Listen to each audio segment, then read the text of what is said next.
Assalamualaikum warahmatullahi wabarakatuh. Perkenalkan, nama saya Astuti Kinda dari Program Studi Pendidikan Agama Islam Institut Agama Islam Negeri Parepare.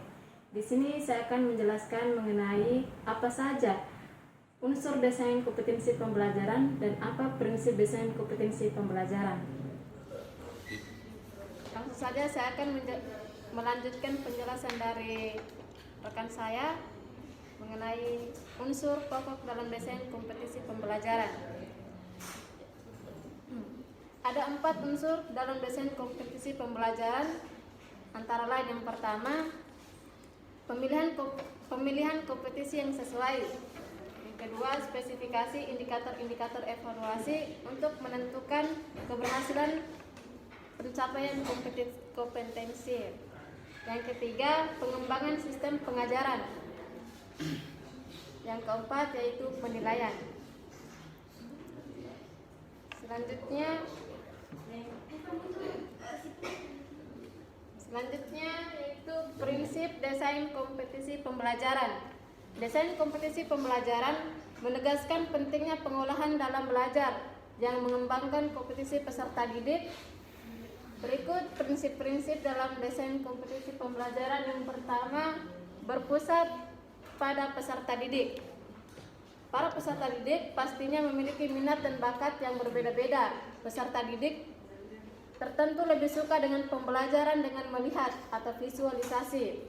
Adapun peserta didik yang lebih senang dengan pembelajaran dengan gerakan atau kinestesis. Oleh karena itu, di dalam kegiatan pembelajaran perlunya variasi pembelajaran yang sesuai dengan karakteristik peserta didik secara minat maupun bakat, agar para peserta didik senang dan ingin mengembangkan minat serta bakat yang dimilikinya. Yang kedua yaitu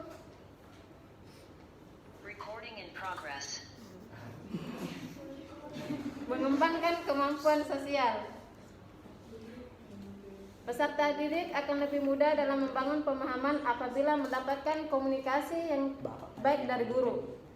Dalam artian di mana para guru harus membangun komunikasi atau kecakapan dengan peserta didik agar para peserta didik dapat melakukan interaksi yang baik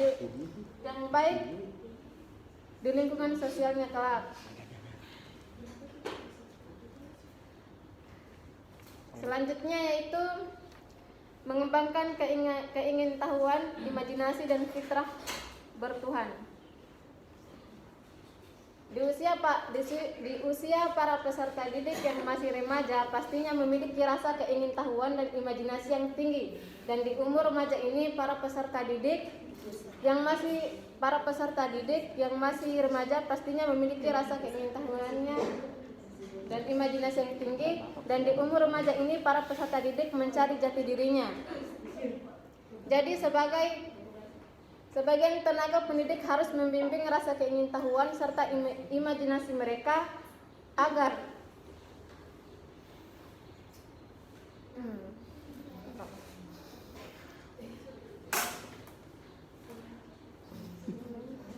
apa studi?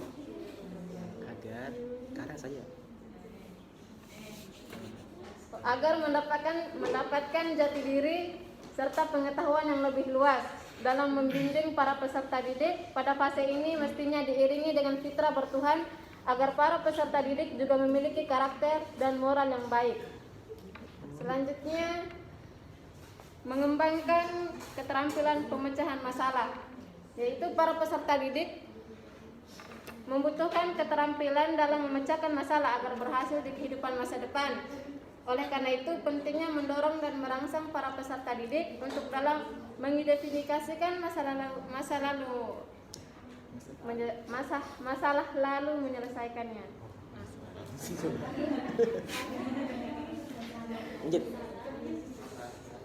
Selanjutnya, mengembangkan kreativitas peserta didik. Setiap peserta didik pastinya memiliki potensi yang berbeda. Perbedaan terlihat dalam pola pikir dan daya imajinasi mereka. Cara agar peserta didik dapat mengembangkan kreativitasnya masing-masing yaitu dengan memberikannya ruang atau kesempatan untuk menunjukkan apa hal yang diminati dan yang menjadi bakatnya. Selanjutnya, mengembangkan kemampuan menggunakan ilmu dan teknologi. Para peserta didik perlu mengetahui penggunaan ilmu pengetahuan dan teknologi sejak dini. Saat ini adalah era 5.0. Lanjut. yang dimana ilmu pengetahuan dan teknologi lebih maju. Jadi sebagai tenaga pendidik harus lebih maju dalam mengembangkan pengetahuan serta teknologi kepada para peserta didik.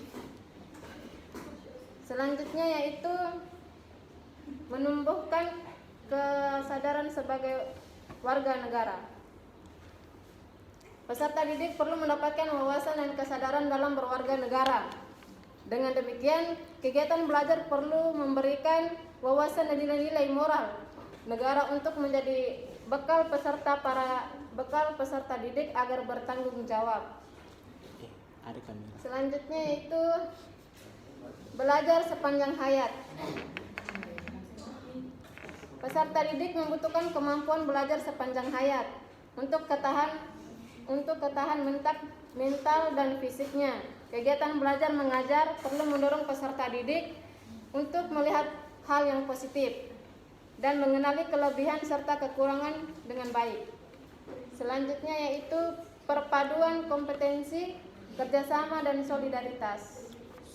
Para peserta didik perlu berkompetensi, bekerja sama serta bersolidaritas, di mana pada kegiatan belajar harus mengembangkan ketiga poin tersebut agar para peserta didik siap dalam kehidupan masa depannya kelak. Nah, itulah tadi penjelasan mengenai apa saja unsur desain kompetensi pembelajaran dan apa prinsip desain kompetensi pembelajaran. Sekian dari saya. Wassalamualaikum warahmatullahi wabarakatuh.